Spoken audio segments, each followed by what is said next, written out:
Now we will have our Dharma talk by Reverend Matt. Thank you.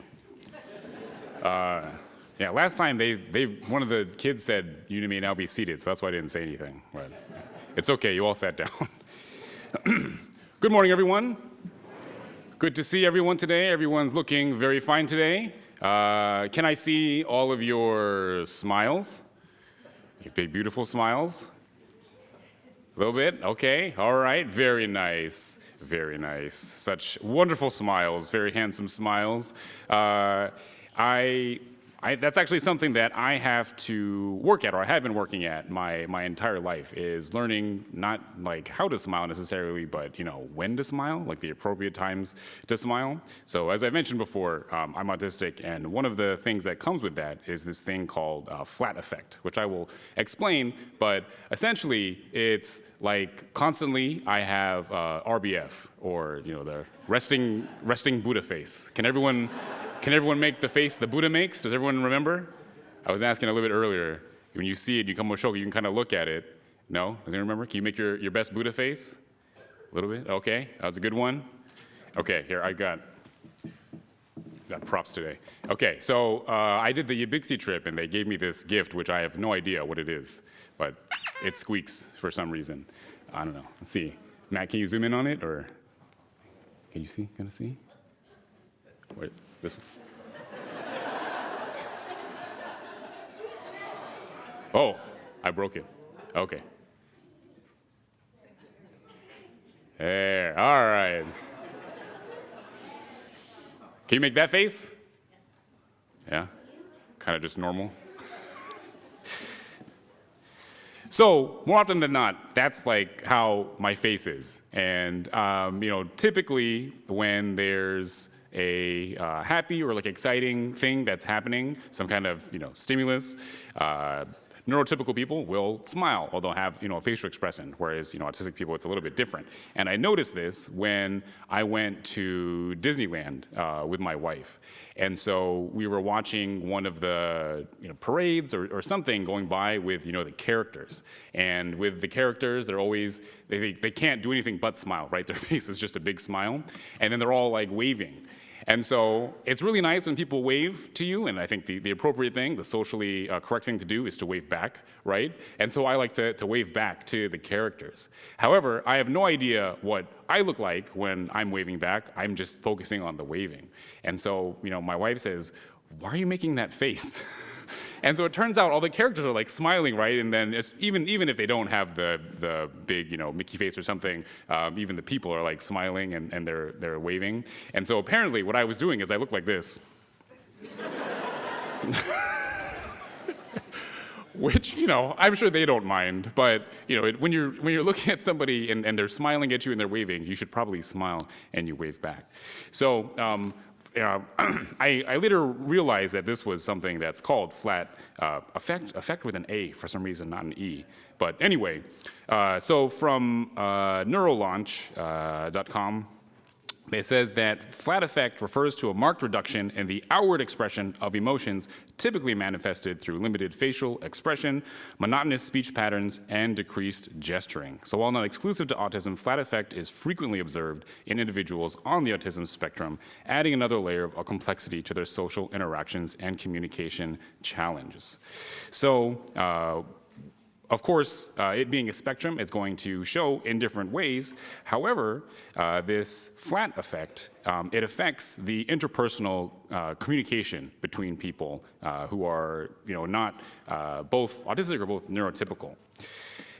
This is very important because facial expressions are half of the communication that you have with another person. So obviously there's the words that you say, right? And that's very important. But there's also the expression or the demeanor, the physical expression of what they're saying. So you could be saying the same thing and it comes off in two different ways, right?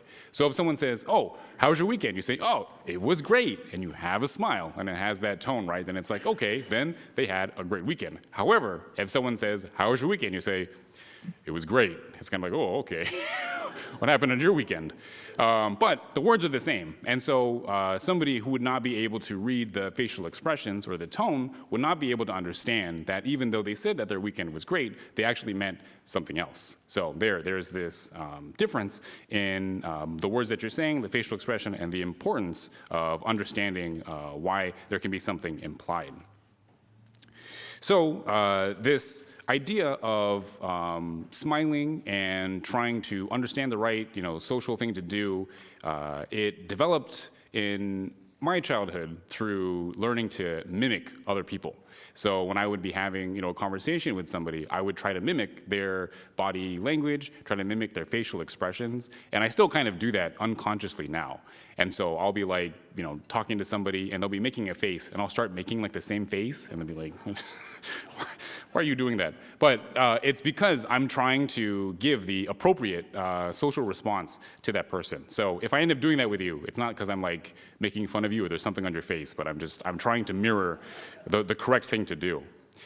And this was reflected in a piece of paper that was hung up in the preschool class of our daughter. And so this quote, while it wasn't attributed to anybody on the piece of paper, I believe it was Dolly Parton who said it, and it could have been somebody else. But anyway, that's who I looked it up, and it ended up being Dolly Parton. And so it says, if you see someone without a smile, give them one of yours. Which is like, oh, that's like a nice thing to say, all right? So you see someone without a smile, give them one of yours. Which, doesn't necessarily apply just to people who are autistic, right? If you see someone who's not smiling, it doesn't mean automatically that they're autistic and you should smile at them so they know that they're supposed to be smiling.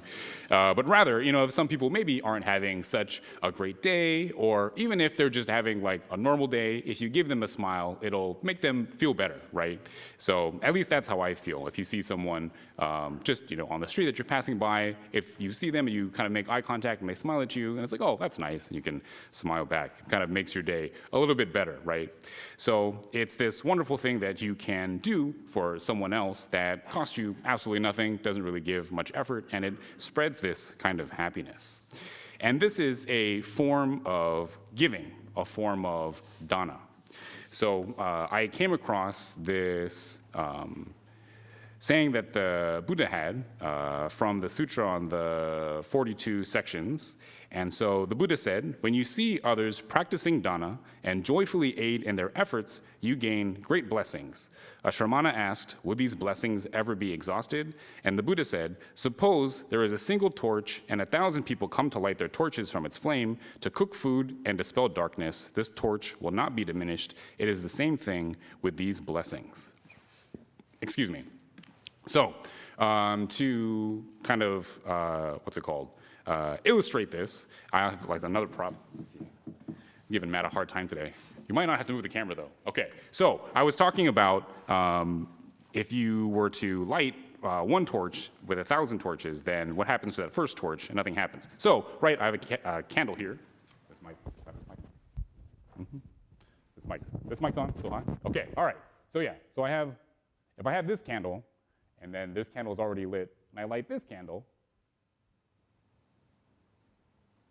what happens to the first one? Nothing. That's right. Nothing happens. There is nothing that goes away from this candle. The light doesn't get diminished. The candle doesn't go away any faster than it would have. But this candle is now lit. So now we have 2 candles. Okay. I don't know. That was kind of dramatic, but maybe you'll remember it. It's kind of funny how I'll talk to people after Dharma talks, and they'd be like, oh yeah, I loved your Dharma talk from even, like a year ago, something that they remember. It's like, oh yeah, what did I talk about? I don't remember. I just remember I liked it. It's okay. Something about eggs or something. So maybe I'll remember that. Like, oh, that was the one where you lit the candle. What was it about? I don't know, candles. So, but if you do remember it, it's about these blessings, which sounds like kind of a really Christian sort of connotation. And I feel a little bit, bad about that Christians have kind of taken these words and they've hogged it, but they're really nice words. Because I got a email from a Christian pastor the other day, and it was signed off oh, blessings, and then their name. And I was like, oh, that's really nice to like wish blessings upon somebody. But I guess it'd be kind of weird if I signed off like that, maybe. We always sign gasho, but anyway, I'll try to get that word back right now. So I had mentioned blessings, and it comes from this Sanskrit word, anushamasa. And it also can be translated as like benefit or great benefit. So it's this something that happens. And in the quote that I said, when you see others practice joyfully, if you see other people practicing dana and you joyfully aid in their effort, you gain great blessings. So you gain this great benefit. So what is it? It's not like if you sell a certain amount of books, you get like a new backpack or something. It doesn't work like that.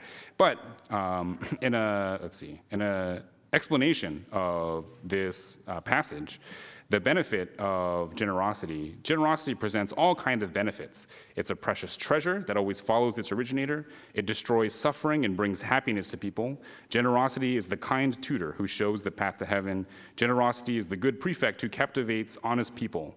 Generosity is a safe haven. When the end of life approaches, the mind of the donor is free from fear.